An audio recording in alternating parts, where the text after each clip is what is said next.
17 বছর তো আল্লাহু আকবার বলতেই পারেন নাই। কথা কন না কেন? যেখানেই মাহফিল সেখানেই আল্লাহু আকবারের স্লোগান, সেখানেই নেতা সাহেবের বাধা, ঠিক না বেঠিক? সাতক্ষীরা এক এলাকায় মাহফিল করতে গিয়েছি, একজন যুবক দাঁড়িয়ে বলছে লিল্লাহি তাকবীর, সবাই বলছে আল্লাহু আকবার। নেতা সাহেব লাফ দিয়া কয়, হুজুর মাহফিল বন্ধ করে দেন। আমি বললাম কেন মাহফিল বন্ধ হবে? কয় বিশৃঙ্খলা সৃষ্টি হচ্ছে। বিশৃঙ্খলা, আল্লাহর নামে ধ্বনি হচ্ছে, ওটা দেখছে কি বলতেছে? বিশৃঙ্খলা। আমি বললাম জয় বাংলার দিন একদিন শেষ হয়ে যাবে, আল্লাহু আকবারের ধ্বনির বাংলাদেশ গড়ে উঠবে। বাস্তব, জয় বাংলার দিন শেষ, আল্লাহু আকবারের বাংলাদেশ, ঠিক না বেটে? উনি একটু গরম হয়ে গেলেন। আমি বললাম শোনেন, বিশ্বনবীজি 1400 বছর আগে একটা বাণী আমাদেরকে শুনিয়ে দিয়ে গেছেন, বাস্তবে আপনার সাথে মিলে গেছে। উনি বলতেছে কি মিলে গেছে? ভালো কিছু? একবারে ভালো কিছু না, তে কি কিছু? আমি বললাম শোনেন, ইমানদার টেস্ট করার জন্য বিশ্বনবী 1400 বছর আগে আমাদেরকে জানিয়ে গেছেন। বিশ্বনবীজি বলেছেন ইসলামের ভালো কিছু বিষয় দেখে যদি মনে আনন্দ লাগে, কোরআনের বিজয় দেখে যদি কলিজাটা শীতল হয়ে যায়, কোরআনের বিজয় দেখে যদি মনের ভিতরে আনন্দ আনন্দ ভাব আসে, আল্লাহু আকবারের চতুর্দিকের ধ্বনির আওয়াজ শুনে যদি তার কলিজাটা আনন্দে নাচতে থাকে, বুঝে নিবাছে পাক্কা ইমানদার। সুবহানাল্লাহ নাই? আর যদি আল্লাহু আকবারের ধ্বনি শুনে কারো মেজাজ গরম হয়ে যায়, আল্লাহু আকবারের ধ্বনি শুনে যদি এটাকে বিশৃঙ্খলা সৃষ্টি হচ্ছে এটা ভাবে, আল্লাহু আকবারের ধ্বনি শুনে যদি কারো মন বাজার হয়ে যায়, বুঝে নিবা মাথা থেকে পা পর্যন্ত নবীর আদর্শ আছে, ভিতরে মুনাফিকি ছাড়া ঈমান নাই, ঠিক না বেঠে?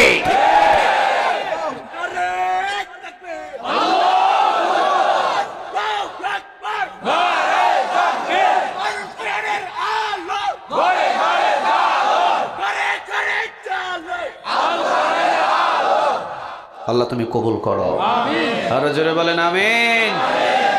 এটাই হলো প্রমাণ, ইসলামের বিজয় দেখে যার কলিজাটা শীতল হয়, মনের ভিতরে হাসি হাসি লাগে, মনে নেবেন তার মাথা থেকে পা পর্যন্ত পুরাটা ঈমান। সুবহানাল্লাহ বলেন। আর ইসলামের বিজয় দেখে দেখবেন যে এই যে ইসলামের বিজয় হলে তো আমি দেশে থাকতে পারব না, সর্বনাশ, আলেম ওলামারা যদি গর্জে উঠে, দেশে থাকা যাবে না। এই জন্য ইসলামের উপরে বাধা দেবে, কোরআনের মাহফিলের উপরে বাধা দেবে, আলেম ওলামাদেরকে ধমকাতে থাকবে, ওদের জবানটাকে বন্ধ করতে থাকবে। বুঝে নেবেন মাথা থেকে পা পর্যন্ত সুন্নতি লিবাস থাকলেও ভিতরে কি নাই? কথা বলেন কি নাই? ঈমান নাই। এই জন্য আল্লাহু আকবারের ধ্বনি শুনলে শরীরটা শিহরে উঠবে, কলিজার ভিতরে আনন্দ আনন্দ ভাব আসবে, সে হলো ইমানদার। 1400 বছর আগে বলেছেন মুহাম্মদ সাল্লাল্লাহু। এই জন্য একটু আপনারা আওয়াজ দিয়ে বলেন দেখি আল্লাহু আকবার, লিল্লাহি তাকবীর, লিল্লাহি তাকবীর, নারে তাকবীর। তাকবীর দিয়েছিলেন ওমর রাদিয়াল্লাহু তাআলা আনহু। সুবহানাল্লাহ বলেন। প্রথম তাকবীর যিনি দিয়েছিলেন ওনার নাম কি? কথা বলেন, নাম কি? নরম না গরম? নরম না গরম? সারা পৃথিবীর ভিতরে হাজার হাজার নেতা দেখেছি, সারা পৃথিবীর ভিতরে হাজার হাজার কর্মী দেখেছি, সারা পৃথিবীতে হাজার হাজার ইউনিভার্সিটির স্টুডেন্ট দেখেছি, একটা উমর বানাতে পারি নাই। সারা বিশ্বকে সোজা করার জন্য কয়টা উমর লাগে? কথা বলেন কয়টা? একটা উমর হলেই সারা পৃথিবী সোজা হয়ে যায়, ঠিক না বা ঠিক? বিশ্বনবীজি ওমরকে ওমর বলে নাই, উনি বলেছেন তুমি ওমর নয়, তুমি ওমরে ফারুক। সুবহানাল্লাহ নাই? কোন দিন বলেছিলেন? বিশ্বনবীর সামনে ওমর রাদিয়াল্লাহু তাআলা আনহু এসে কালেমা পড়তে এসেছে। আমির হামজা বলছেন নবী ওমরের ভাবসাব ভালো না। ও নবী, আপনি পিছনের রুমের ভিতরে আত্মগোপন করেন, আমি আমির হামজা ওমরের সাথে কথা বলে দেখছি, ভাবসাব যদি ভালো হয় ওমরে ছেড়ে দেব, আর যদি ভাবসাব খারাপ হয় আমি আমির হামজার সাথে যুদ্ধ লেগে যাবে। বিশ্বনবীজি বললেন চাচা শান্ত হন। 40 থেকে 42 জন বিশ্বনবীজির সামনে বসা ছিলেন। বিশ্বনবীজি বললেন মাঝখান দিয়ে রাস্তা করে দাও, মাঝখান দিয়ে রাস্তা করে দাও, সামনে দিয়ে সোজা একটা পথ খুলে দাও, আমি যেন বিশ্বনবীজির কাছে ওমর আসার পিছনে এই রাস্তার ভিতরে তোমাদের মাঝখানে কেউ যেন বাধা হয়ে না দাঁড়ায়। আমার তো মনে হচ্ছে গত রাতে যেই দোয়া আমি করেছি ওই দোয়াটা কবুল করে নিয়েছেন তিনি কে? তোমরা মনে করো তোমাদেরকে ইচ্ছাকৃতভাবে মনে করো তোমাদের ইচ্ছাকৃতভাবে আল্লাহ রাব্বুল আলামিন হেদায়েত দিয়েছেন, আর আমি ওমরকে একজনের কাছ থেকে চেয়ে নিয়েছি। কে তিনি? ওমরকে আমি চেয়ে নিয়েছি, আল্লাহ রাব্বুল আলামিনের কাছে আমি ওমরকে চেয়ে নিয়েছি। এই জন্য ওমর রাদিয়াল্লাহু তাআলা আনহু মাঝে মাঝে প্রাউড ফিল করে নিজেকে বলতেন, তোমরা একা একা কালেমা পড়েছো, আর আমি ওমরকে আমার নবী আল্লাহর কাছ থেকে চেয়ে নিয়েছি। আমার নবী আমাকে চেয়ে নিয়েছে। কাছে আসলেন, বিশ্বনবীর কাছাকাছি আসার পর যেই তরবারি নিয়ে বিশ্বনবীর গর্দান কাটার কথা ছিল, তরবারি বিশ্বনবীর পায়ে রেখে জড়িয়ে ধরে বলছেন, কালিমা পড়ায়া দেন, লা ইলাহা ইল্লাল্লাহু মুহাম্মাদুর রাসূলুল্লাহ সাল্লাল্লাহু। ও নবী আমারে কালিমা পড়িয়ে দেন। সবাই আনন্দে খুশি হয়ে গেলেন। বিশ্বনবীর দুই চোখের কোণা বেয়ে বেয়ে পানি পড়ছে। বিশ্বনবী কালেমা পড়িয়ে দিলেন। ওমর রাদিয়াল্লাহু তাআলা আনহু বলছেন, নবী কালেমা পড়ার পর আমার কাজ কি বলেন? বিশ্বনবীজি বললেন, ওমর রে, কালিমাটা গোপন রেখে দাও। গোপন রাখো, গোপন রাখো এই কালিমা। ওমর রাদিয়াল্লাহু তাআলা আনহু বলেন, গোপন রাখবো কালিমা, এটা তো বুঝলাম না, গোপন কেন? বিশ্বনবীজি বললেন, ওমর রে, এমনি মার খাইতে খাইতে আমাদের পিঠের চামড়া নাই, এই কালিমাটা গোপন রাখো, এছাড়া তোমার পিঠের চামড়াটাও থাকবে না। ওমর বলছেন, নবী, ওমর কালিমা পড়ার আগেও কালিমা গোপন ছিল, ওমর কালিমা পড়ার পরেও যদি এই কালিমা গোপনই থাকে, তো ওমর কালিমা পড়ে তো কোনো লাভ হলো না। ওমর কালেমা পড়ার আগে কালেমা গোপন ছিল, কালেমার দাওয়াত গোপন ছিল, ভালো কথা। কিন্তু ওমর রাদিয়াল্লাহু তাআলা আনহু কালেমা পড়ার পর যদি এই কালেমাটা গোপনই রাখতে হয়, তাহলে তো ওমর ইসলাম গ্রহণ করে ইসলামের কোনো লাভ হয় নাই। ঠিক না বে ঠিক? ও নবী, আপনি চিন্তা করেন না, আপনি আমারে অনুমতি দেন। 40 থেকে 42 জনের কোটা আছে এখানে। এই 40 থেকে 42 জন আমার সঙ্গে দেন। আমি ওই মক্কার চত্বরের ভিতরে আমি আমার মালিকের নামে একটা ধ্বনি দিতে চাই।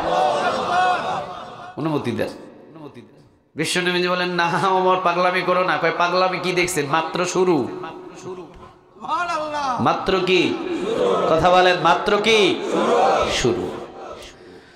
নবী গো, পাগলামি মাত্র শুরু। নবী অনুমতি দেন। বিশ্বনবীজি বললেন, কি কাও সাহাবীরা? সাহাবীরা বললেন, নবী একবার দিয়া দেখেন, একবার দেখেন না। ওমর তো সেই ওমর যে ওমর 25 বছর বয়সে সারা মক্কা মদিনার ভিতরে শক্তিতে চ্যাম্পিয়ন হয়েছে। চিৎকার দিয়ে পড়েন আল্লাহু আকবার। ওর উপরে আস্থা করতে পারেন। পরামর্শ করে 40 থেকে 42 জনের কোটা বিশ্বনবীজি সহ আমির হামজা সহ 42 জনকে সাথে নিলেন। 41 জন, 40 জন দুই ভাগ করে 20 জনকে ডান দিকে, 20 জনকে বাম দিকে দুইটা ভাগ করলেন। এই 20 জনের সামনে বিশ্বনবীজিকে দাঁড় করিয়ে দিলেন, আর বাম দিকের 20 জনের সামনে আমির হামজাকে দাঁড় করিয়ে দিলেন। এই 40 জন রে মক্কার দিকে পাঠায়া ওমর পিছন থেকে ভাগছে, তাই না? কথা বলেন, ভাগছে? এটা ভাগে যাওয়ার মানুষ না, এটা ভেগে যাওয়ার মানুষ না। ওমর রাদিয়াল্লাহু তাআলা আনহু একবার সামনে যায়, একবার পিছনে যায়, একবার ডানে যায়, একবার বামে যায়। বিশ্বনবী বলেন, ওমর একবার দেখি তুমি লাফ দিয়ে সামনে যাও, একবার দেখি লাফ দিয়ে বামে যাও, একবার দেখি সামনে যাও, একবার দেখি পিছনে যাও। বিশ্বনবীর কথায় ওমর উত্তর দিচ্ছে, ইয়া রাসূলুল্লাহ, আমি ডানে এবং বামে এবং সামনে এবং পিছনে আমি দেখছি, যদি কোনো তীর এই 42 জনের গায়ে আসে, সর্বপ্রথম ওমরের সামনে তীর পড়তে হবে। ওমরের গা ভেদ করে পরে 42 জনের উপর আক্রমণ করতে হবে। ওমর বেঁচে থাকাকালীন এই 42 জনের উপরে কোনো ফুলের টোকাও পড়তে পারে। সারা বিশ্বের মুসলমানদের জন্য যদি এইরকম একটা নেতা আমরা পেয়ে যেতাম, আজকে সারা বিশ্বকে আমরা ওমরের মতো শাসন করে দেখিয়ে দিতাম। ঠিক না ঠিক? আমাদের নেতা নাই, আমাদের কি নাই? কথা বলেন, কি নাই? সারা বিশ্বের সকল মুসলমানের আমরা একটা কেন্দ্রীয় নেতা পাই নাই। আমাদেরকে ডান দিকে গুতা দিলে আমরা বাম দিকে যাই লুকায়, বাম দিকে দিলে ডান দিকে লুকায়। কথা কর না কেন? জামাত ইসলামরে পিড়াইলে ওইদিকে একদল খুশি হয়ে যায়, আবার ওইদিকে সরমনাইরে পিড়াইলে ওইদিকে সুন্নিরা খুশি হয়ে যায়, আবার সুন্নিদেরকে পিড়াইলে দেখবেন যে যারা আছে তাবলিগ তারা খুশি হয়ে যায়। সাতপন্থীর পিড়াইলে জুবাইর পন্থী খুশি হয়, জুবাইর পন্থীর পিড়াইলে সাতপন্থী খুশি হয়। ঠিক না ভাই? ঠিক। আলাদা হয়েছি আমরা, আমরা একত্রিত হতে পারি নাই। যতদিন একত্রিত না হতে পারবো ততদিন মার খেতে হবে। ঠিক না ভাই? ঠিক। যেই দিন আমরা একত্রিত হয়ে যেতে পারবো, সারা বিশ্বের 14 কোটি মুসলমান আমরা বসবাস করি বাংলার জমিনে, বাংলার জমিনে 14 কোটি মুসলমান যদি এক হয়ে এক কাতারে যদি বসবাস, যেই দিন থেকে আমরা শুরু করতে পারবো, আল্লাহর কসম সাইফুল ইসলাম আরিফকে চট্টগ্রামের ভিতরে যে হত্যা করেছে, হত্যা করার পরে ইসকনরা এখনো বাংলার জমিনে বসবাস করছে। 14 কোটি মুসলমান যদি একত্রিত হয়ে বাংলার জমিনে বসবাস করতাম, ইসকনরা পালানোর রাস্তা খুঁজে পেত না।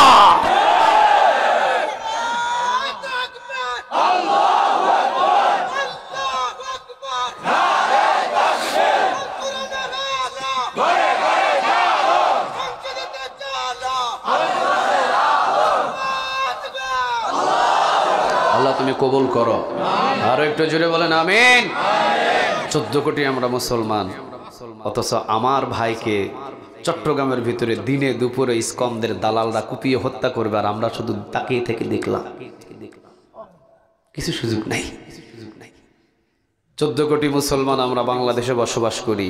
বাইতুল মোকাররমের ইমামকে যদি এইরকম একজন নেতা মানতাম, বাইতুল মোকাররমের ইমাম যদি খুতবার পরে বলে দিতেন আগামীকাল সকাল 8টায় চতুর্দিক থেকে কাফনের কাফন মাথায় বেঁধে চট্টগ্রামের দিকে রওনা দাও, 14 কোটি মুসলমান যদি কাফনের কাফন বেঁধে যদি আমরা চট্টগ্রামের দিকে রওনা দিতাম, রওনা দেওয়ার আগেই তো চট্টগ্রামের ইসকনদের দালাল লঙ্গি খুলে হিন্দুস্তানে পালাতে বাধ্য হয়ে যেত।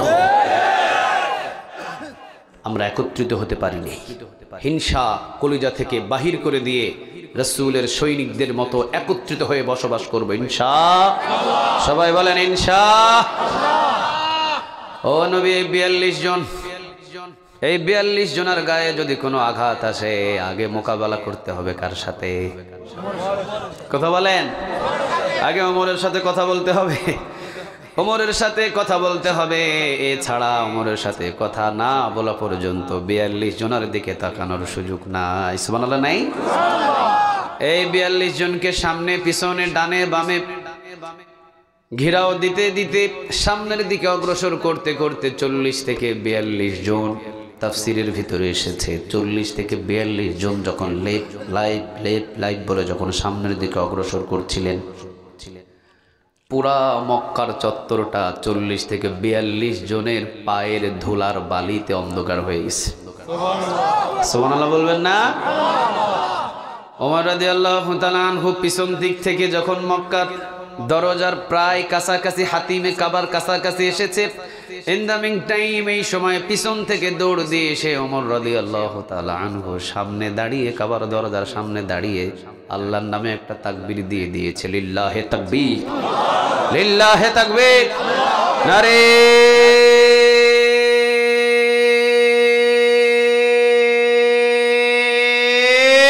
তাকবীর। ওমর রাদিয়াল্লাহু তাআলা আনহু যখন আল্লাহর নামের এই তাকবীর দিয়ে দিয়েছে, যখন সবাই আল্লাহু আকবার বলে যখন আওয়াজ দিয়েছে, পুরা মক্কার মসনদ গুলো কেঁপে উঠেছে। আবু জেহেল, আবু লাহাব, উতবা, শাইবা, মুগীরা কলিজা তো কম্পমান হয়ে গেছে। মক্কার জমিন আল্লাহু আকবারের ধ্বনি। কার এত বড় বুকের পাটা! দৌড় দিয়েছে আবু জেহেল, দরজা খুলে সর্বপ্রথম দৌড় দিয়েছে আবু জেহেল। দৌড় দিয়ে আবু জেহেল সামনে গিয়ে দেখে প্রথম ওমর রাদিয়াল্লাহু তাআলা আনহু তরবারিটা কাঁধের উপরে নিয়ে দাঁড়িয়ে আছে। সামনে গিয়ে প্রথম পড়ে গেছে ওমর। ওমর রাদিয়াল্লাহু তাআলা আনহুকে দেখে আবু জেহেল থমকে দাঁড়িয়েছেন। ওমর বলছেন, দাঁড়ালা কেন? সামনে আসো। বহু ইসলামের ক্ষতি করেছো, আজকের পর থেকে ইসলামের ক্ষতি করার মতো আর কোনো সাহস নাই। বহু ইসলামের দুশমনী করেছো, বহু আমার নবীরে কষ্ট দিয়েছো ওমর জীবিত থাকাকালীন, আর এই ইসলামের ক্ষতি কেউ করতে পারবে না। কয়েকটা বার্তা দিলেন, কয়েকটা কথা দিলেন, কয়েকটা ভাষণ দিলেন। ওমর রাদিয়াল্লাহু তাআলা আনহু বিশ্বনবীর কাছ থেকে অনুমতি নিয়ে মক্কার সমস্ত কাফেরগুলো চতুর্দিকে ঘেরাও করে দাঁড়িয়ে আছেন। বিশ্বনবীর সামনে ওমর রাদিয়াল্লাহু তাআলা আনহু দাঁড়িয়ে বললেন, শুনে রেখে দিও, যদি কেউ ইসলামের ক্ষতি করার জন্য, ইসলামের উপরে আঘাত আনার জন্য ওমর রাদিয়াল্লাহু তাআলা আনহুর সামনে যদি যুদ্ধ করার জন্য কারো আসতে ইচ্ছে হয়, চলে আসো, অসুবিধা নাই। তবে আসার আগে বিবির কাছ থেকে বিদায় নিয়ে এসো, সন্তানের কাছ থেকে বিদায় নিয়ে এসো, মা বাবার কাছ থেকে বিদায় নিয়ে এসো। কারণ ওমরের সামনে একবার আসা যায়, কিন্তু যাওয়ার মতো আর কোনো সুযোগ, আরো জোরে বলেন, কোনো সুযোগ। তরবারি ইসলামের বিরুদ্ধে গিয়েছিল, আজ থেকে তরবারি ইসলামের পক্ষে ধরলাম, ইসলামের পক্ষে তরবারি কাজ করবে। এই ভাষণ যখন বিশ্বনবী শুনলেন, বিশ্বনবী বললেন, ওমর রে, তুমি তো ওমর না, তুমি ওমরে ফারুক, তুমি সত্য এবং মিথ্যার ভিতরে পার্থক্যকারী। সুবহানাল্লাহ বলে। মক্কার ভিতরে কালিমা যারা পড়েছে তাদেরকে আলাদা আমরা করতে পারি নাই, যারা কাফের তারা আলাদা করতে পারি নাই। ওমর, তুমি ওমরে ফারুক, সত্যকে আলাদা করেছো, মিথ্যাকে আলাদা করে ভাগ করে দিয়েছো। চিৎকার দিয়ে পড়েন আল্লাহু আকবার। তুমি ওমর নয়, তুমি ওমরে ফারুক, তুমি ওমরে ফারুক। এই জন্য সেই ওমর রাদিয়াল্লাহু তাআলা আনহু তাকবীর দিয়েছিলেন প্রথম। এই জন্য আমাদের তাকবীর দিতে এখন আর কোনো ভয়, কথা বলেন, কোনো ভয়।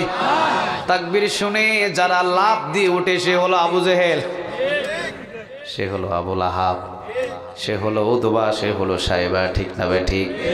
আর তাকবীর শুনে যার কলিজাটা শীতল হয়ে যায়, আনন্দ পায়, সে হলো আবু বকর, সে হলো ওমর, সে হলো ওসমান, সে হলো আলী। চিৎকার দিয়ে বলেন ঠিক না ভাই ঠিক? তাহলে যতদিন জীবিত আছি নাম থাকবে কার? আরো জোরে বলেন কার? যেদিন আমি জন্ম নিয়েছিলাম সেই দিনই আমার এক কানে কি ছিল? আজানের শুরু হয় কি দিয়া? আল্লাহু আকবার, আল্লাহু আকবার। আজান দেয় নাই? এক কানে আজান দেয় নাই? এক কানে আজান, আরেক কানে কি? কথা কয় না, আরেক কানে কি? এক কানে আজান, এক কানে কামাত। আমার যখন দুনিয়া থেকে বিদায় হব, সেই দিন ইমাম সাহেব আমার পিছনে রাখবে না, ইমাম সাহেবেরও সামনে আমাদের লাশটা পড়ে থাকবে, ঠিক না ভাই ঠিক? আজীবন ইমাম সাহেবের পিছনে আমি নামাজ পড়লাম, অথচ মৃত্যুর পরে আমি ইমাম সাহেবের সামনে না পিছনে? সামনে রেখে ইমাম সাহেব চারটা তাকবীর দিবে। তাকবীরের শুরু কি দিয়া? আরো জোরে বলেন কি দিয়া? তাহলে আমার জীবন শুরু হয়েছে আল্লাহু আকবার দিয়ে, আমার জীবন শেষ হয়ে গেল আল্লাহু আকবার দিয়ে। যেই দিন আমি জন্ম নিয়েছি সেই দিন আমার এক কানে আজান, এক কানে ইকামত দিয়ে আমাকে বুঝিয়ে দেওয়া হয়েছে, বাবা তুমি দুনিয়াতে জন্ম নিয়েছো, শোনো রেখে দিও, তোমার কানে এমন একজন রবের নাম দিলাম, এই রবের নাম নিয়ে তোমাকে জীবন গঠন করতে হবে, ঠিক না বেঠে? যারা এই নামের বিরুদ্ধে কথা বলবে তাদের সাথে তরবারি ধরতে তুমি দেরি করবে না। এটাই আমাকে আজানের ভাষা বুঝিয়ে দিয়েছে। তাহলে যে আল্লাহু আকবরের ধ্বনির বিরুদ্ধে বলে, সে আমার চাচা হইলেও তার সাথে আমার কোনো সম্পর্ক। আমার আল্লাহু আকবরের ধ্বনির বিরুদ্ধে যদি কেউ কথা বলে, সে আমার বোনের জামাই হলেও তার সাথে কোনো সম্পর্ক নাই। বোনের জামাই আগে না আল্লাহ আগে? কথা বলেন, বোনের জামাই আগে না আল্লাহ আগে? নেতা আগে না আল্লাহ আগে? যেই নেতা আল্লাহু আকবরের ধ্বনি শুনে যেই নেতার মুখ কালো হয়ে যায়, ওই নেতার মুখে আমি জুতার বাড়ি লাগাই, ঠিক না বেঠে? ওই নেতার সাথে আমার বিন্দু পরিমাণ কোনো সম্পর্ক থাকতে পারে? আরো জোরে বলেন, সম্পর্ক থাকতে পারে? এই জন্য সে আল্লাহ রাব্বুল আলামিন আমাদের বড় ভালোবাসে বেশি। আল্লাহ রাব্বুল আলামিন বলছেন, আমার দরবারে কোনো অভাব নাই, আমার দরবার অভাব মুক্ত। সুবহানাল্লাহ বলেন। এই জায়গায় আপনারা যারা বসে আছেন, আমার ডান পাশে সভাপতি না, মাশাআল্লাহ বসা জনাব মোহাম্মদ আনোয়ার হোসেন চৌধুরী। বাড়িটা আপনার ছিল না ওইটা? মাশাআল্লাহ, এত সুন্দর বাড়ি কেমনে বানালেন আপনি? মিস্ত্রি বানালে তো প্ল্যান তো আপনার ছিল, মাশাআল্লাহ, আপনি খুব শৌখিন মানুষ বোঝা যাচ্ছে।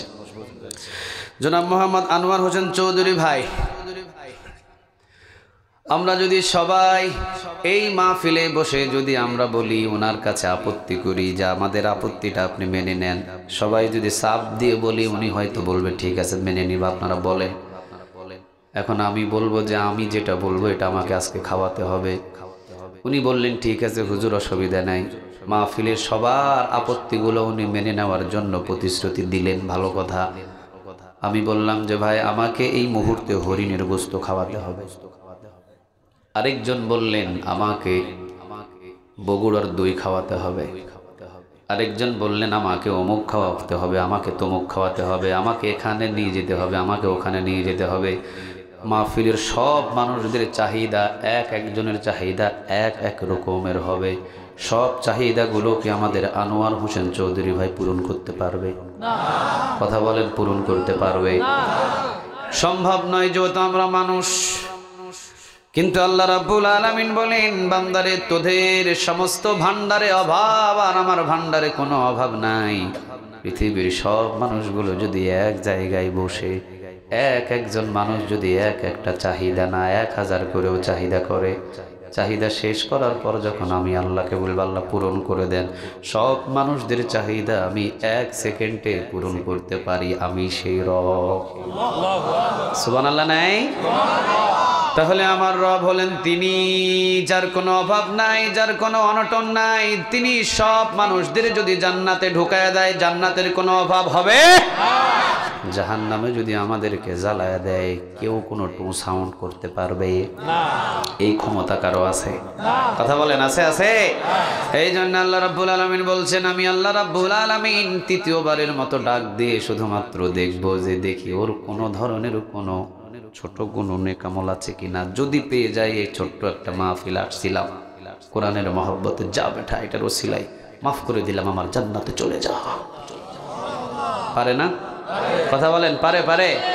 আল্লাহ রাব্বুল আলামিন এই জন্য বলছেন আমি এই রব, আমি সেই রব, আমি এমন রব, আমি তেমন রব। যেই রব আমি ফেরাউনরে ধ্বংস করেছি, আমি সেই রব যেই রব আমি নমরুদরে মশা দিয়ে শেষ করেছি। ঠিক না ঠিক? এই জন্য আল্লাহ রাব্বুল আলামিন আয়াতুল কুরসিতে শুরুতে বলছেন আল্লাহু লা ইলাহা ইল্লা হুয়া আল হাইয়ুল কাইয়্যুম।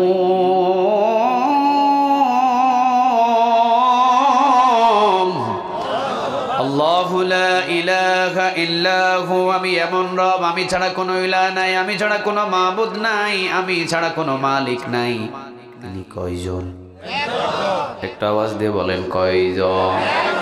কয়জন?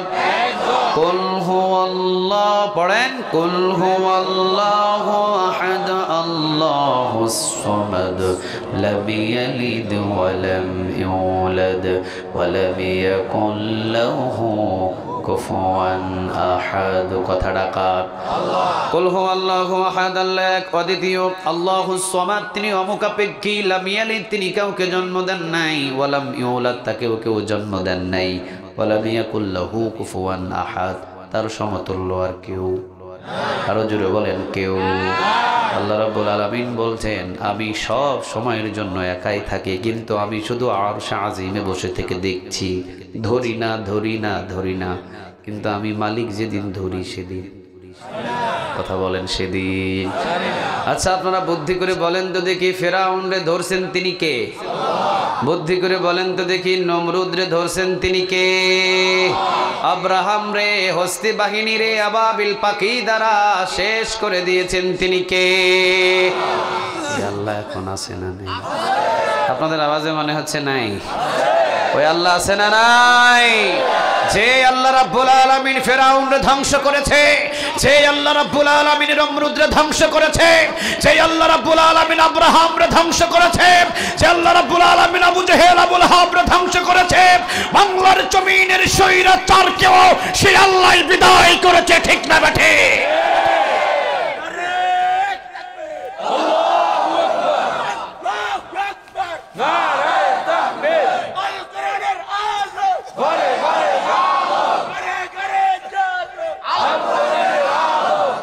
আল্লাহ বলছেন আমি একটু ধৈর্যশীল। সবচাইতে বড় ধৈর্যশীল কে? কথা কয় না কে?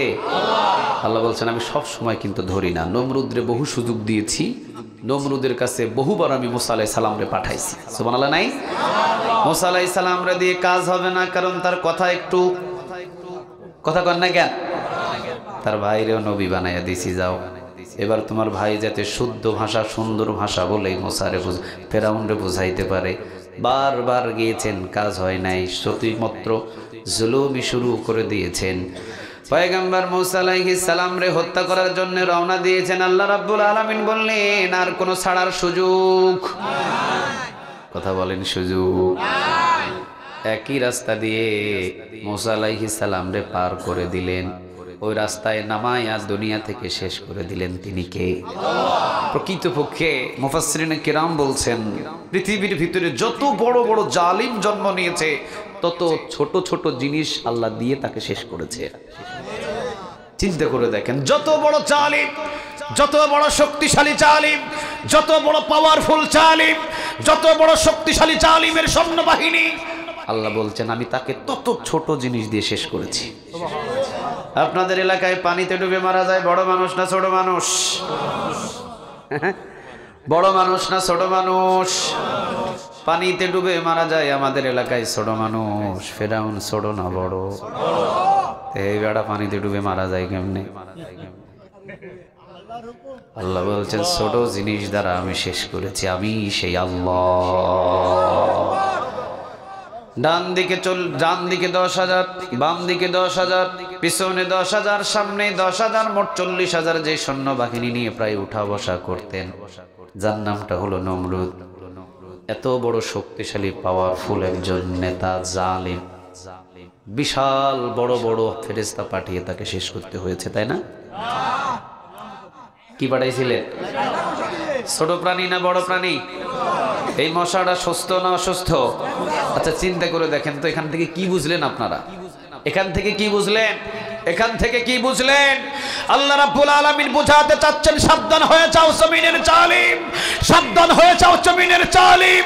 এসবত পর্যন্ত যত বড় বড় জালিম জন্ম নিয়েছে, আমার ইসলামের উপরে যারা আঘাত এনেছে তাদেরকে ছোট জিনিস তারা শেষ করেছি, ঠিক না বেঠে? বড় জিনিস দিয়ে শেষ করি নাই, ছোট ছোট জিনিস দিয়ে আমি তাদেরকে শেষ করেছি। নমরুদের নাক দিয়ে মশা ঢুকায়া মগজে কামড় দেয়, জুতার বাড়ি দিলে ভালো লাগে, বাড়ি না দিলে,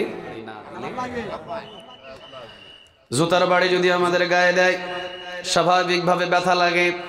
আর নমরুদের সিস্টেমটা একটু উল্টা, জুতার বাড়ি দিলে কি লাগে? সবার জুতার বাড়ি যখন খাওয়া শেষ, চিন্তা করলেন তোদের বাড়ি দিয়ে আর কাজ হবে না। নিজের জুতা খুলে যখন নিজের মাথায় যখন মারা শুরু করলেন, আপনারা বলেন আপনাদের এলাকায় নিজের জুতা খুলে নিজের মাথায় যে পিড়াই, হেডের কি বলে? সবাই বললেন না যে কি বলে? আল্লাহ বললেন আমার জমিনে আমার দিন প্রতিষ্ঠিত হতে গিয়ে তুই বাধা হয়ে দাঁড়িয়েছিস। মুসা আলাইহিস সালাম যেমন দাওয়াত দিয়েছিল ফেরাউনকে, ইব্রাহিম আলাইহিস সালাম যেমন দাওয়াত দিয়েছিল নমরুদকে, ইনিল হুকমু ইল্লা লিল্লাহ, সৃষ্টি যার, এই জমিন আইন চলবে তার। যখন আইনটা তোর ভালো লাগে নাই, জুতা পিটা করে তোকে বিদায় হতে হবে, ঠিক না বেঠে? বাংলার জমিনে 17টা বছর আলেম ওলামারা সংসদ ভবনেও বলছে ইনিল হুকমু ইল্লা লিল্লাহ, সৃষ্টি যার, আইন চলবে কার? এখনো আল্লাহর আইন বাস্তবায়ন করেন, এখনো আল্লাহর আইন বাস্তবায়ন করেন, এখনো আল্লাহর আইন বাস্তবায়ন করেন। এখনো সময় আছে। তাবারাকাল্লাযী বিয়াদিহিল মুলক ওয়া হুয়া আলা কুল্লি শাইইন কাদির। তার হাতে চমৎকার রাজত্ব, তার রাজত্বে তার হুকুম কায়েম করেন, ঠিক না বেঠি? রাজত্ব কার? কথা কয় না কার? ঘর বানালাম আমি, আমার ঘরে যদি আরেকজন এসে নেতাগিরি করে, এটা কি ভালো লাগে? কথা কয় না ভালো লাগে? আজকের সভাপতি বানালেন আপনারা মোহাম্মদ আনোয়ার হোসেন চৌধুরী, উনি সভাপতির চেয়ারে বসা। আরেকজন এসে যদি এখানে মাতব্বরি করে বসার চেষ্টা করে, আপনারা কি সেটা মেনে নেবেন? কথা কয় না, মেনে নেবেন? প্রধান বক্তা বানালেন আপনারা আমাকে মাহমুদুল হাসান সাহেব রে। এখন আমিও আসছি, আমিও বসবো, দাঁড়িয়ে আছি, কিন্তু চেয়ারটা আরেকজন দখল করে নিয়ে বসে আছে। আপনারা কি সেটা মানবেন? কথা বলেন, মানবেন? মসজিদের ইমাম নিযুক্ত করেছে গ্রামবাসী, মসজিদের ইমাম নামাজ পড়াবে, কিন্তু ওনাকে খুতবা না দিতে গিয়ে আরেকজন সেখানে গিয়ে বসে আছে। আপনারা কি মানবেন? কথা বলেন, মানবেন? আল্লাহ রাব্বুল আলামিন বলছেন, জমিন বানিয়েছি আমি আল্লাহ, আমার জমিনে আমার কোরআনের রাজ কায়েমের জন্য কোরআন আমি জমিনে পাঠিয়ে দিয়েছি। যারা কোরআনের রাজ কায়েম করতে বাধা হয়ে দাঁড়ায়, সাবধান হয়ে যাও, পিছনের দরজা দিয়ে পালাতে হবে। জমিনে দাওয়াত দিয়েছিলেন, ইনিল হুকমু ইল্লা লিল্লাহ, সৃষ্টি যার, আইন চলবে কার? আরো জোরে বলেন, কার? কোনো দোষ নাই, আপনারাই ক্ষমতায় বসে থাকেন, কিন্তু কোন কিতাব দিয়ে দেশ চালান? কথা বলে না, কোন কিতাব দিয়ে দেশ চালান? কোরআন দিয়ে দেশ চালান। ইনিল হুকমু ইল্লা লিল্লাহ, সৃষ্টি যার, আইন চলবে তার। ঠিক না বে ঠিক? ওনার আইন অনুযায়ী দেশ চালান, বাস এতটুকুই তো যথেষ্ট ছিল। আর কোনো কিছু চাইছিল না। ওনারা বললেন যারা কোরআনের দল করে তারা জঙ্গি। কথা কর না কেন, বলে নাই? যারা কোরআনটাকে পার্লামেন্টে নিয়ে যেতে চায় তারা এক একটা রাজাকার। যারা কোরআনটাকে পার্লামেন্টে নিয়ে যেতে চায় তারা যুদ্ধ অপরাধী। হামলা দিলেন, মামলা দিলেন, ফাঁসি দিলেন, 13 বছর জেলখানায় বন্দী রাখলেন। আল্লাহ রাব্বুল আলামিন বলছেন, বহু দেখলাম আমার জমিনে আমার কোরআন বাস্তবায়ন করতে গিয়ে যখন বাধাই হয়ে দাঁড়ালি, রাস্তা মাপ, পিছনের দরজা দিয়ে পালাতে হবে। বাংলার জমিনের সমন্বয়ক ছাত্ররা আন্দোলন করেছিল পদত্যাগ। আল্লাহ বলছেন, না রে বোকা, এই চাহিদাটা ভালো হলো না, এটাকে দেশ ত্যাগ করতে হবে। বাংলাদেশের জনগণ, বাংলাদেশের ছাত্র আন্দোলন সমন্বয়ক ছাত্ররা চেয়েছিল পদত্যাগ। পদত্যাগের নিয়ম হলো 17 বছর দেশ চালিয়েছেন, আর ভালো লাগতেছে না আপনার দেশ চালানো, আপনি পদত্যাগ করেন। উনিও একটা ভাষণ দিয়ে উনি বলে দিতেন যে আমি আজ থেকে সাধারণ জনগণ, আমি বাংলাদেশের প্রধানমন্ত্রী নয়। আল্লাহ বললেন, না, এটাকে পদত্যাগ দিয়ে হবে না। আমি আল্লাহ রাব্বুল আলামিন জানি রাতের অন্ধকারে আয়না ঘরে কি হয়েছে। আমি আল্লাহ রাব্বুল আলামিন জানি 17টা বছর কত মায়ের বুক খালি হয়েছে। আমি আল্লাহ রাব্বুল আলামিন জানি 17টা বছর পর্যন্ত নিজের ঘরে নিজের টাকা খরচ করে ঘর বানিয়ে রাস্তায় হাঁটতে হয়েছে, নিজের ঘরে ঘুমাতে পারে নাই। ঠিক না বেঠি? কত নির্যাতন হয়েছে আমি জানি। অতএব এটাকে পদত্যাগ দিলে হবে না, একবারে কি ত্যাগ? কথা বলেন, কি ত্যাগ? দেশ ত্যাগ করাতে হবে। কে করালেন? আরো জোরে বলেন, কে করালেন?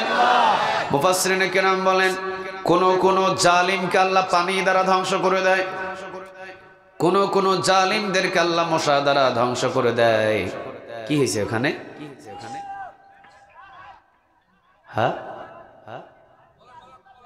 হ্যাঁ, কি হয়েছে এখানে? হ্যাঁ,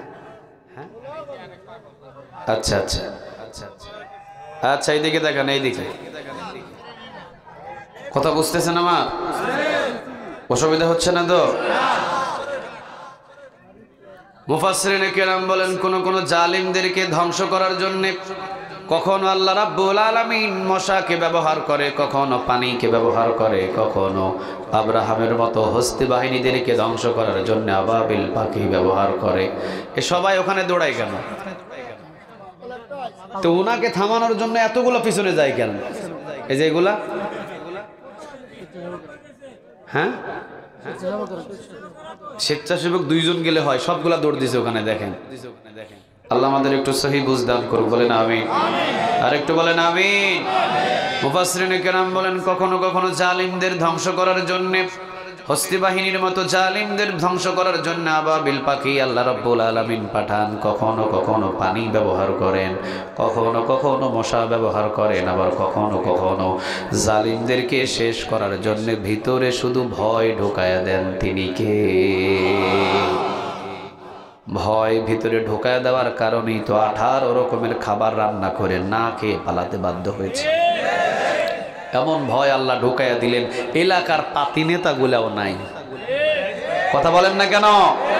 এমন ভয় আল্লাহ রাব্বুল আলামিন ঢুকিয়ে দিলেন কলিজার ভিতরে, মসজিদের খতিব পর্যন্ত পালিয়েছে। বাইতুল মুকাররমের ইমাম আছে? কথা বলেন আছে? এই নিদর্শনটা 13 বছর আগে একজন আল্লামা বলেছিলেন, বেশি পাকনামি করো না, ইসলাম নিয়ে বেশি কথা বলো না, কোরআন নিয়ে বেশি কথা বলো না, আজান নিয়ে বেশি কথা বলো না, মসজিদ নিয়ে বেশি কথা বলো না, কোরআনের রাজনীতি নিয়ে বেশি কথা বলো না। এগুলোই হলো মূল, এগুলোই হলো গোড়া। এই গোড়াতে 12 কোটি মুসলমান কাজ করে।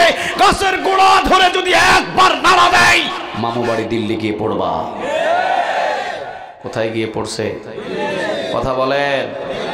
আমি এই মানুষটারে আল্লাহর ওলি ভাবি। এই মানুষটাকে কি ভাবি? আল্লামা সাইয়্যিদি রাহিমাহুল্লাহ সত্যই একজন আল্লাহর ওলি ছিলেন, সুবহানাল্লাহ বলেন। যার আনুমানিক কিছু কথা বাস্তবে মিলে গেছে। 12টা কথা বলছিলেন। 12টা। কয়টা কথা বলেন? প্রথম কথা উনি বলেছিলেন 12 কোটি মুসলমান গাছের গোড়া ধরে যদি নাড়া দেয়, কোথায় গিয়ে পড়বে? কোথায় গিয়ে পড়ছে? 3 ঘন্টা 30 মিনিট পর্যন্ত হেলিকপ্টারে উঠছে আর মেসেজ দিছে, আপা আসতেছে, দেশে জায়গা দেন। কয় হবে না। অমুক দেশের রিকোয়েস্ট করছে, ওই দেশে বলতেছে হবে না। যে আপা ওই দেশের টাকা দিয়ে হেলিকপ্টার কিনে, ওই দেশের তেল দিয়ে, ওই দেশের পুলিশের জনগণের ট্যাক্সের টাকা দিয়ে, পুলিশের বেতন দিয়ে ওই দেশের জনগণরে মারে, এই আপার আমার দেশে জায়গা নাই। সব জায়গায় মেসেজ দেওয়া শেষ। মুদি চাচা বলল আপা নামেন। লাস্টে গিয়ে কোথায় পড়লো? 3 ঘন্টা 30 মিনিট হেলিকপ্টার আকাশে ওড়ার পরে মামু বাড়ি দিল্লিতে গিয়ে পড়তে হয়েছে। উনি বলেছিলেন পুলিশ দিয়ে সাধারণ জনগণের ঘুম হারাম করাও, এমন একদিন আসবে পুলিশই ধরে ধরে আওয়ামী লীগদের পাছায় পিটাবে। উনি বলেছিলেন যারা আমাকে রাজাকার বলে, যারা আমাকে খুনি বলে, যারা আমাকে যুদ্ধ অপরাধী বলে, শুনে রেখে দিও বাংলাদেশের জনগণ, যদি এই অপরাধ আল্লামা সাইয়্যিদিকে শেষ করে দেওয়া হয়, 1 বছর এই জালিম ক্ষমতায় টিকে থাকতে পারবে না। বাস্তব। এই জন্যই আমি তাকে আল্লাহর ওলি বলি। যদিও আল্লাহর ওলি খেতাব তিনি কখনোই চান নাই, কিন্তু আল্লাহর ওলিদের নিদর্শন এইরকমই। আলহামদুলিল্লাহ বলেন। উনি মারা গেলেন 14 অক্টোবর। দেশ থেকে পালাতে হলো কত অক্টোবর? এখনো আছে মোবাইলের ভিতরে ওনার ভাষণ, আপনারা শুনবেন। আল্লাহ রাব্বুল আলামিন তার কবরটাকে জান্নাতের বাগান বানিয়ে দিক। বলেন আমিন। আরো জোরে বলেন আমিন। মরে গিয়েও তারা আমাদের কাছে এখনো জীবিত, ঠিক না ঠিক? মরে গিয়েও জীবিত। এই জন্য ওয়াত আইযু মান তাশা ওয়াত যিল্লু মান তাশা। কোরআনের সাথে সম্পর্ক করবেন, আল্লাহ সম্মান বাড়িয়ে দিবে। কোরআনের সাথে বেয়াদবি করবেন, বেইজ্জত করবেন, তিনি কে? সম্মান মর্যাদা পৃথিবীর কেউ দেয় না, সম্মান মর্যাদা কে দেন? আর বেইজ্জত কেউ করেন না, বেইজ্জত করেন একজন, তিনি কে? আমার চাচাতো ভাইয়ের একটা ছেলে হয়েছে, আমাকে ফোন দিয়েছে, হুজুর ছেলে তো একটা হয়েছে, নাম কি রাখতাম? আমি বললাম আবু সাইদ। কি নাম? কথা বলেন না কেন? ও বলতেছে মাশাআল্লাহ এত সুন্দর নাম। আমি বললাম হ্যাঁ, রংপুরের শহীদ হয়েছে, ওই নামেই তোমার নাম রেখে দাও, তোমার ছেলের নাম কি নাম? খুব খুশি, আবু সাইদ। 7 দিন আগে আমার একজন বোনের একটা মেয়ে হয়েছে, আমাকে বললেন হুজুর, যেহেতু হুজুরের কাছে সবাই নামের জন্য বলে, কথা কন না কেন, ইসলামিক একটা নাম দেন। আমি বললাম হাসিনে। হাসতেছেন কেন? আমি বললাম তোমার মেয়ের নাম রাখো আপা হাসিনা। বলতেছে তোর কাছে জীবনে নামের জন্য আর ফোনই দিব না।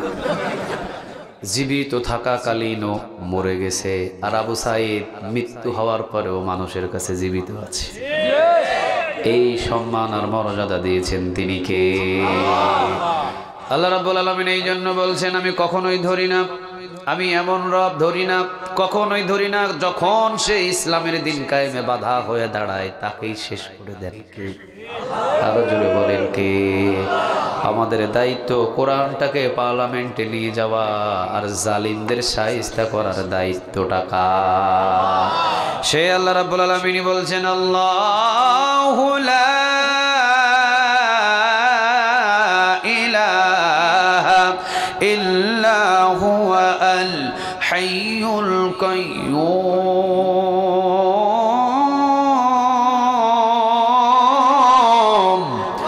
আল্লাহু লা ইলাহা ইল্লা হু, আমি এমন রব, আমি ছাড়া কোনো ইলাহ নাই, কোনো মাবুদ নাই, কোনো রব নাই। তিনি কয়জন?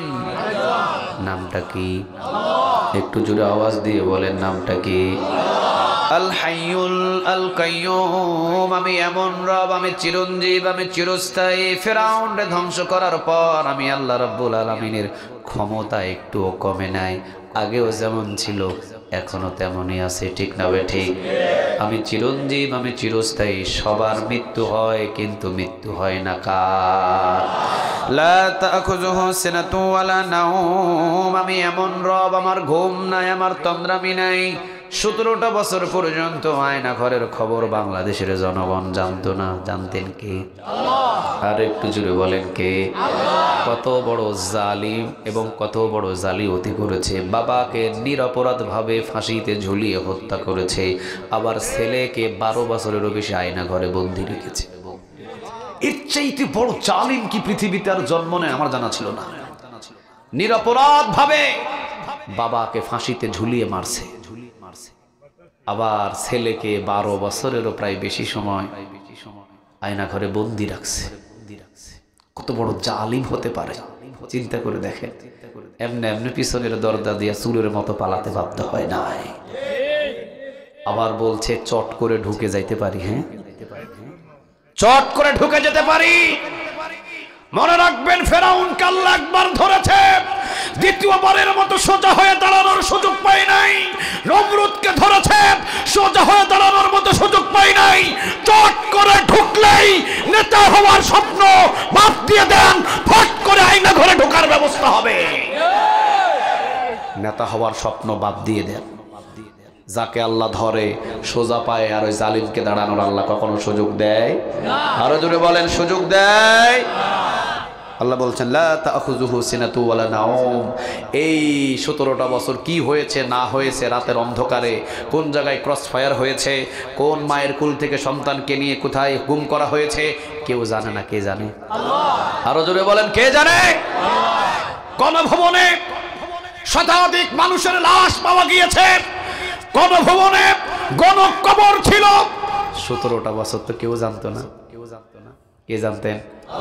কথা কন না কেন? কে জানতেন? আল্লাহ বলেন, এই জন্য তোদের চাহিদাটা ছিল পদত্যাগ, আমার উপদেশ, আমার ডিসিশন ছিল দেশ ত্যাগ। আমি জানি লা তাখুযুহু সিনাতু ওয়ালা নাওম, আমার ঘুম নাই, আমার তন্দ্রামি নাই। আমি জানি যে এ কি করছে 17টা বছর রাতের অন্ধকারে, দিনের অন্ধকারে, ঠিক না ব্যাঠিক? এটা আমার জানা আছে। আমি এমন রব, লাহু মা ফিস সামাওয়াতি ওয়া মা ফিল আরদ। এতটুকু বলে আমি শেষ করে দেব। আল্লাহ রাব্বুল আলামিন বলেন, লাহু মা ফিস সামাওয়াতি ওয়া মা ফিল আরদ, আসমান এবং জমিনের ভিতরে যা কিছু আছে সব কিছুর মালিক কে? আল্লাহ। আর একটু জোরে আওয়াজ দিয়ে বলেন, কে? আমাদের আজকের মাহফিলের সভাপতি জনাব মোহাম্মদ আনোয়ার হোসেন চৌধুরী ভাই, যদিও এখন বাড়ির দরজায় যদি দাঁড়ায়, আমি যদি জিজ্ঞাসা করি আনোয়ার ভাই বাড়িটা কার, আনোয়ার ভাই বলবে বাড়িটা আমার। কিন্তু প্রকৃত পক্ষে বাড়ির মালিক কে? আল্লাহ। একদিন আনোয়ার ভাই চলে যাবে, ছেলে এসে দাঁড়াবে, ছেলে বলবে আমার বাড়ি। ছেলের হায়াত শেষ হয়ে গেলে ছেলেও চলে যাবে, আরেকজন এসে দাঁড়াবে, সে বলবে আমার বাড়ি। কিন্তু বাড়ি আনোয়ার ভাইয়েরও নয়, আনোয়ার ভাইয়ের ছেলেরও নয়, নাতিরও নয়, বাড়িটা কার? আল্লাহ। এই জন্য আল্লাহ রাব্বুল আলামিন বলছেন, লাহু মা ফিস সামাওয়াতি ওয়া মা ফিল আরদ, আসমান এবং জমিনের মালিক আমি। খবরদার, চেয়ারে বসার পরে মনে করো না যে চেয়ারটা আমার। চেয়ার কিন্তু তোমারও নয়, চেয়ারের মালিক কে? আরো জোরে আওয়াজ দিয়ে বলেন, কে? অতএব এখনো সময় আসে, চেয়ারে বসে যে মালিক চেয়ারের কে এটা ভুলে যায়, সে বিপদে পড়ে। কথা কন না কেন? এই চেয়ারে বসালেন আল্লাহ রাব্বুল আলামিন আমাকে, কিন্তু আমি বসার পরে আমি ভুলে গেলাম যে কে আমাকে বসাইছে, এই চেয়ারের মালিককে আমি ভুলে গেলাম। আল্লাহ বলে তুই বিপদে পড়বি। এই চেয়ারের ক্ষমতায় বসার পরেই ভুলে গিয়েছিল ফেরাউন। ক্ষমতায় চেয়ারে বসার পরেই ভুলে গিয়েছিল নমরুদ, আবু জেহেল, আবু লাহাব, ওদেরকে বিপদে ফেলাইছে কে? তাহলে এখনো পর্যন্ত যারা ক্ষমতার চেয়ারে বসার পরে ভুলে যদি যান যে চেয়ারের মালিককে, বিপদ আছে না নাই? আর একটু জোরে বলেন, আছে না নাই? লাহু মা ফিস সামাওয়াতি ওয়া মা ফিল আরদ, আসমান এবং জমিনে যা কিছু আছে সব কিছুর মালিকানা কার? ছোট্ট একটা উদাহরণ দিয়ে দিই। ছেলে হলো আপনার, হাত দিয়ে ধরে নিয়ে এসেছেন মাহফিলের বাজারে, আপনার বন্ধু বিদেশ থেকে এসেছে, হঠাৎ করে দেখা, বলতেছে দোস্ত ছেলেটা কার? কি বলবেন? কথা বলেন না কেন? কি বলবেন? আমার। কিন্তু হঠাৎ করে মাহফিল থেকে বাড়িতে গিয়ে ছেলেটার পেটে ব্যথা, নিয়ে গেছেন চৌমোহনী, নিয়ে গেছেন ফেনী, হয় নাই, নিয়ে গেছেন ঢাকা। ঢাকাতে নিয়ে যাওয়ার আধা ঘন্টা পরে হসপিটালে ঢুকিয়ে ডাক্তার বলছে ছেলেটা তো রাস্তায় মারা গেছে। রাস্তায় তো ছেলেটা মারা গেছে। দৌড় দিয়ে অ্যাম্বুলেন্সে করে নিয়ে আসলেন আপনাদের এলাকায়, ফজর নামাজ পড়ে মসজিদের মাইকে এলান দিয়ে দিলেন, রাত জোহর নামাজ বাদ আমার ছেলের জানাজা। জানাজার জন্য ব্যবস্থা হলো, কাফনের ব্যবস্থা হলো, বাঁশ কেটে কবর খনন করলেন, খাটিয়ার উপরে উঠে চারজন খাটিয়া ধরে বাচ্চাটাকে কবরের দিকে নিয়ে যাচ্ছেন। অথচ রাতের আগেই আপনি বলেছিলেন ছেলেটা আমার, কিন্তু এখন এক রাত পরে ছেলেটা হয়ে গেল কার? কথা বলেন কার? এই জন্য বুঝে নিবেন, যতই বলেন ছেলে আমার, ছেলে আমার, ছেলে আমার, আল্লাহ বলে ছেলেটাও তোমার নয়, এই ছেলেটার মালিকটাও কে? তুমি যে বিবি বলো বিবি আমার, বিবি আমার, বিবি আমার, এই বিবিটাও তোমার নয়, বিবির মালিকটাও কে? ছেলের মালিক যদি আমি হই, বিবির মালিক যদি আমি হই, তাহলে রাজত্বের মালিকটাও তুমি নয়, রাজত্বের মালিকটাও কে? অতএব এখনো সময় আছে, আমার জমিনে আমার কোরআনের রাজ কায়েম করো, জান্নাতের পথ সহজ করে দিবেন তিনি কে? আল্লাহ। আসমান এবং জমিনে আমি যা কিছু সৃষ্টি করেছি সব কিছু আমার গোলামি করে। সুবহানাল্লাহ নাই? আফাগায়রা দীনিল্লাহি ইয়াবগুনা ওয়া লাহু আসলামা মা ফিস সামাওয়াতি ওয়াল আরদি তাওআ ওয়া কারহা ওয়া ইলাইহি ইউরজাউন।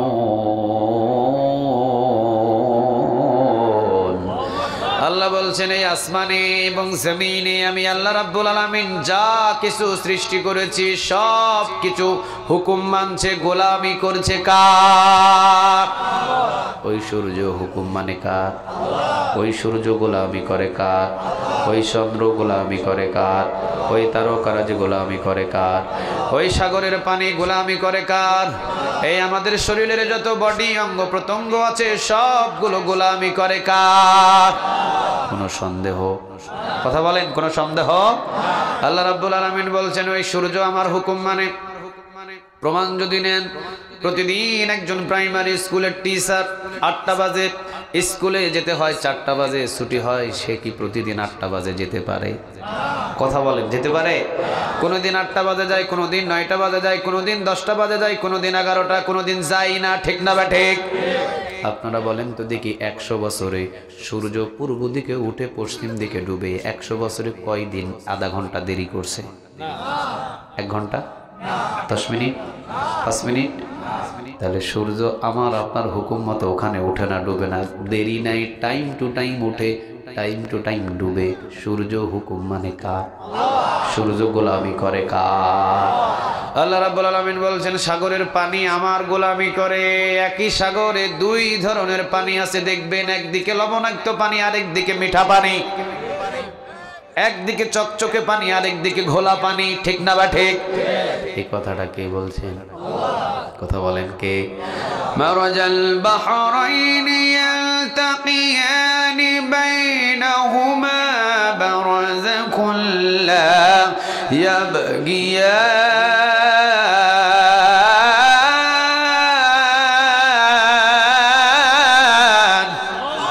আল্লাহ রাব্বুল আলামিন বলছেন মারাজাল বাহরাইনি ইয়ালতাকিয়ানি বাইনাহুমা বারাযাকুন লা ইয়াবগিয়ান। একদিকে আমি লবণাক্ত পানি রেখে দিয়েছি, আরেকদিকে আমি মিঠা পানি রেখে দিয়েছি। মাঝখানে কোনো ওয়াল দিই নাই, মাঝখানে কোনো পার্টিশন দিই নাই, মাঝখানে কোনো আলাদা করার জন্য আমি কোনো ব্যবস্থা করি নাই। শুধু লবণাক্ত পানিকে বলেছি মিঠা পানির ভিতরে মিশ্রিত হবি না, মিঠা পানিকে বলেছি লবণাক্ত পানির ভিতরে মিশ্রিত হবে না। ওয়াল দিলাম না, পার্টিশন দিলাম না, এই পানি ওই পানির ভিতরে মিশ্রিত হতে পারে না। হুকুম মানছে কার? যেদিন আমরা জন্ম নিয়েছিলাম সেদিন কি আমাদের মাথায় চুল ছিল? ছিল না? ছিল? যেদিন জন্ম নিয়েছিলাম সেদিন কি আমাদের মাথায় চুল ছিল? চোখের ভুরু, চোখের পাপড়ি, মুছ, কয় মুছও বলেছিল, মুছ ছিল? তিন চুল নিয়ে আমরা দুনিয়াতে এসেছি। এক হলো মাথার চুল, এক হলো চোখের ভুরু, এক হলো চোখের পাপড়ি। এই তিন চুল নিয়ে আমাদেরকে দুনিয়াতে পাঠাইছেন তিনি কে? আল্লাহ বলছেন বান্দারে তোর অঙ্গগুলো তো আমার হুকুম মানে, তাহলে আমার জমিনে বসবাস করে কেন তুই আমার কোরআনের হুকুম মানিস না? তোরে কেমনে বুঝাইতাম আমি, তোরে কেমনে বুঝাইতাম? তোর শরীরের যত অঙ্গ আছে সমস্ত অঙ্গগুলো আমার হুকুম মতো উঠে, আমার হুকুম মতো বসে। পৃথিবীতে যা বানিয়েছি সব আমার হুকুম মানে, শুধু তুই মানিস না। অথচ তোকে আমার হুকুম মানার জন্যই তুমি কোরআন পাঠাইছি, ঠিক না বে ঠিক? কেন তুই আমার হুকুমটা মানিস না বল? ও আমার হুকুম মানতে গেলে বড় বড় বোতল খাওয়া যায় না, আমার হুকুম মানতে গেলে অ্যাকাউন্টে জনগণের টাকা নিয়ে নিজের অ্যাকাউন্টে জমা করা যায় না, আমার হুকুম মানতে গেলে অফিসে বসে থাকা যায় না, নামাজে হাজির হতে হয়, আমার হুকুম মানতে গেলে বেনামাজি হয়ে চাকরি পাওয়া যায় না, ঠিক না বেঠে? কিছু সুবিধার জন্য শয়তানের পথ ধরে আমার হুকুম অমান্য করেছিস, কিন্তু আমি আল্লাহ তো তোকে পৃথিবীর সবচেয়ে বেশি ভালোবেসে বড় করেছি। সুবহানাল্লাহ নাই? তাকিয়ে দেখ নিজের অঙ্গের দিকে, তোর অঙ্গগুলো আমার হুকুম মানে। যেদিন আমি তোকে জন্ম দিয়েছিলাম সেদিন মাথায় চুল ছিল, চোখের ভুরু, চোখের পাপড়ি। বান্দা যেদিন আমি তোকে জন্ম দিয়েছি সেদিন তোর মাথার চুল ছিল, চোখের ভুরু ছিল, চোখের পাপড়ি ছিল। দুনিয়াতে আমি তোকে পাঠালাম। এখন আপনাদেরকে যদি আমি বলি 50 বছর আপনার বয়স, 50 বছরে মাথার চুল কাটার জন্য কতবার সেলুন দোকানে গেছেন কোনো হিসাব আছে? আনোয়ার হোসেন চৌধুরী ভাই আপনার হিসাব আছে? এ যাবৎ কত দিন মাথার চুল কাটছেন কোনো হিসাব আছে? চোখের ভুরু কাটার জন্য কয়দিন সেলুন দোকানে গেছেন? চোখের পাপড়ি কাটার জন্য কয়দিন সেলুন দোকানে গেছেন? আল্লাহ বলছেন তিনটা চুল আমি যখন তোর অঙ্গের ভিতরে বসিয়ে দিয়েছি, মাথার চুলকে হুকুম দিলাম, মাথার চুল দুনিয়াতে যাওয়ার পরেই বড় হবি। বড় হওয়া শুরু হলো। চোখের ভুরু, চোখের পাপড়িকে আল্লাহ হুকুম দিলেন তুই দুইটা বড় হতে পারবি না। আজও পর্যন্ত এভাবেই আছে। এই তিন চুল হুকুম মানছে কার? আল্লাহ। মাথার চুলগুলো যদি আল্লাহর হুকুম মানে, আমার আপনার কোরআন যা বলছে তা মানার দরকার আছে না নাই? একটু একটু আসতে বলেন, আছে না নাই? তাহলে কথা পরিষ্কার। আমরা আয়াতুল কুরসি থেকে কয়েকটা পয়েন্টে কথা শুনলাম। এই পৃথিবীতে যত বড় বড় জালিম জন্ম নিয়েছে সমস্ত জালিমদেরকে ধ্বংস করেছেন একজন, তিনি কে? 17 বছর পর্যন্ত যে স্বৈরাচার ছিল, কোরআনের রাজ কায়েম করতে পারে নাই, বিতাড়িত হয়ে লাঞ্ছিত হয়ে তাকে জমিন থেকে পার হতে হয়েছে, ঠিক না ভাই ঠিক? এখনো পর্যন্ত যারা আসবেন ক্ষমতায় বসবেন, ওয়াল্লাহি কোরআনটাকে যদি ভুলে যান লাঞ্ছিত হওয়ার জন্য প্রস্তুত থাকেন। আসতে বলেন ঠিক? আর কোরআন দিয়ে যদি দেশ চালানো শুরু করেন, আবু বকর ওমর বানায়া দিবেন তিনি কে? আল্লাহ আমাদের সবাইকে কবুল করুক, বলেন আমিন। আর একটু জোরে বলেন আমিন। আল্লাহ রাব্বুল আলামিনের কিছু পরিচয় নিয়ে আমরা কিছু কথা বলেছি। শুরুতে আপনাদের জবান থেকে আমি কথা নিয়েছিলাম, গোলামি কারো করব না, গোলামি করব কার? নেতার নয়, নেত্রীর নয়, দলের নয়, যিনি বানাইছেন গোলামি হবে তার, ঠিক না ভাই ঠিক? জমিন যার, গোলামি হবে কার? ইনিল হুকমু ইল্লা লিল্লাহ, সৃষ্টি যার, আইন মানব কার? আইন চলবে কার? আল্লাহ আমাদের সবাইকে একটু সহিহ বুঝ দান করুক, বলেন আমিন।